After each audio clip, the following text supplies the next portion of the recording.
Hello, and welcome to St. Mark's Episcopal Church and not your typical Sunday school. My name is Alan Pruitt, and I am the rector here at St. Mark's, and I welcome you to this class.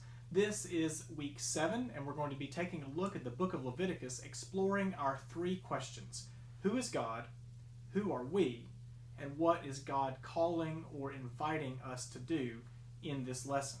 So let's get to work and explore our 3 questions. First, I'll offer the reading. The Lord spoke to Moses, saying, "Speak to all the congregation of the people of Israel, and say to them, You shall be holy, for I, the Lord your God, am holy. You shall not render an unjust judgment.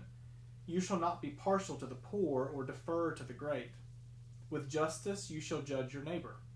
You shall not go around as a slanderer among your people, and you shall not profit by the blood of your neighbor. I am the Lord. You shall not hate in your heart any one of your kin. You shall reprove your neighbor, or you will incur guilt yourself.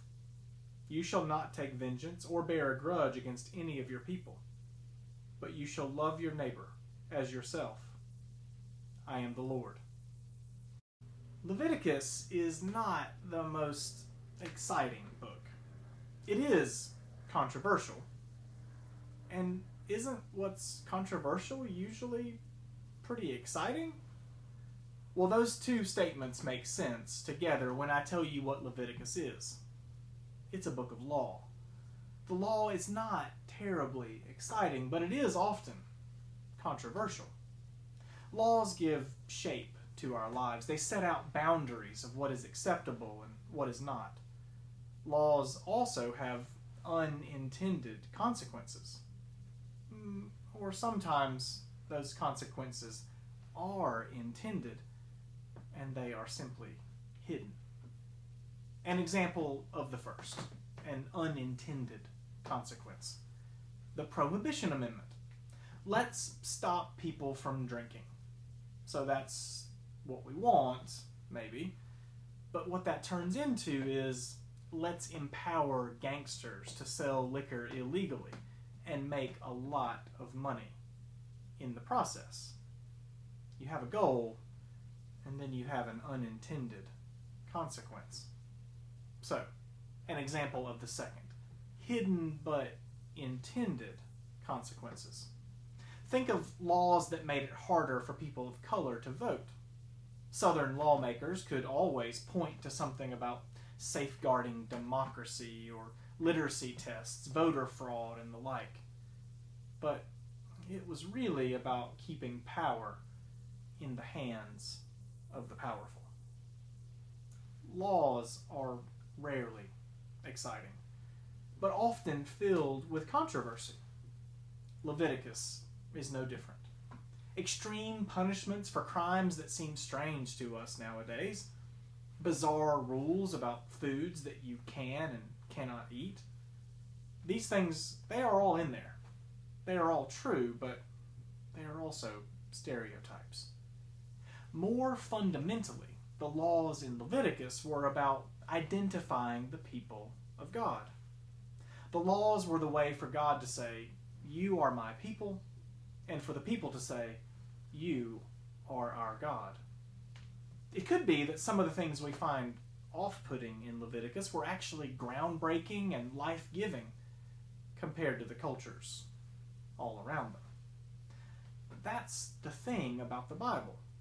It was written for a very specific group of people a long time ago. And yet it speaks to us today, in our world, right now. We may not understand the purpose behind avoiding shellfish, but every one of us can recognize the urgency of loving our neighbor as ourselves. We all want some idea what to do, how to live. God offers that to God's people. So, our first question. Who is God?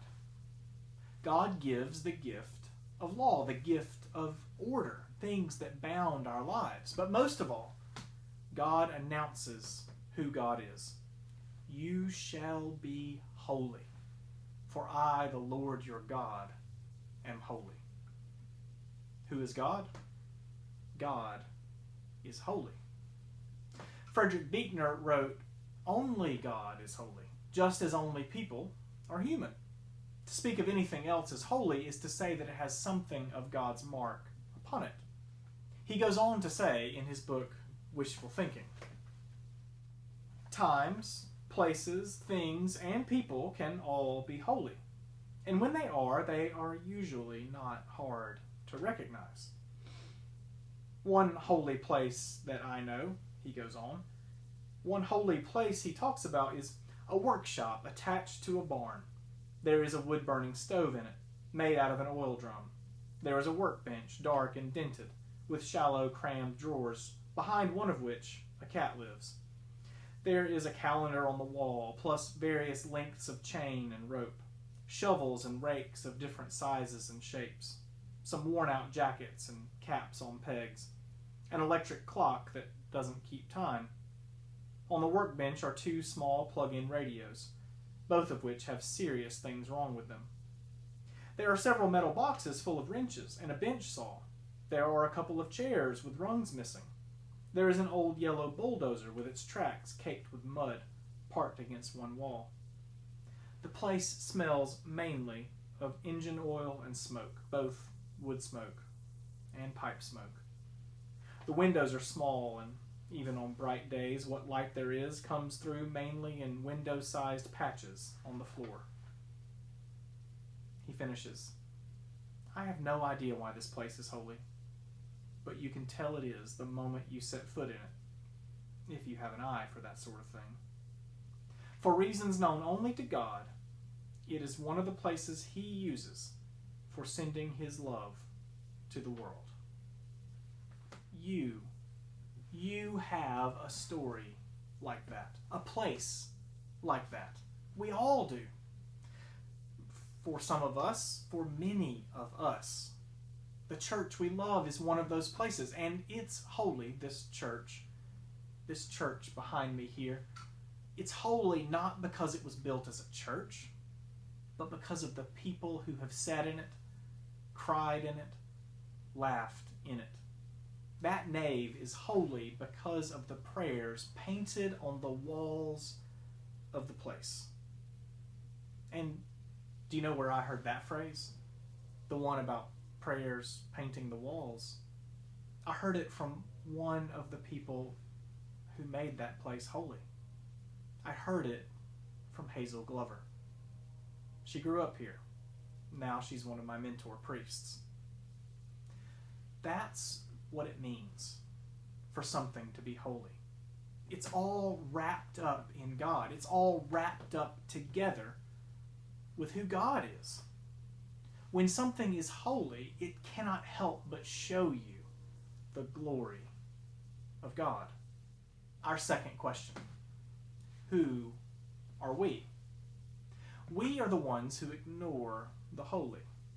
We are the ones who too often ignore God's call in our lives to be holy. But that's just the thing. We are also the ones who can be holy. God said it. You are to be holy because I am holy. We're only holy because of God, but we do have that possibility, made in the image of God. Who are we? We are made in the image of God. Who are we? We are the ones who can be holy. Our third question: what is God commanding us? I think today God is commanding us to do something in this reading. God is commanding us to be holy. It's a big ask. It's pretty much impossible, except that God is on our side. God gave the law so that the people of Israel would know how to be holy. God gives us gifts too. God gives us each other so that we can get a glimpse of what it is to be holy. God gives us gifts. God gives us grace. to make us holy. I could have chosen a different reading today from Matthew, where Jesus says that there are only two commandments that really matter.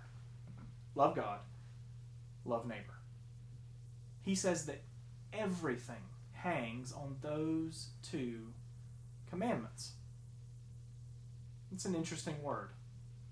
Hangs. Like everything hangs together with these two. Everything hangs together with love, because of love. God is commanding us to be holy. And there's only one way to do that, with love. Love isn't always neat. Love isn't always clean. Love is rarely easy. But love is always holy. Because love always points back to its source. Love always points to Almighty God. So what is God commanding us to do? To be holy. To love, to point back to God. So I'll close this way. Thank you. Thank you for all the ways you point back to God. I pray that I do the same for you. Good luck, and enjoy exploring our 3 questions. Who is God? Who are we? What is God challenging us to do? Blessings.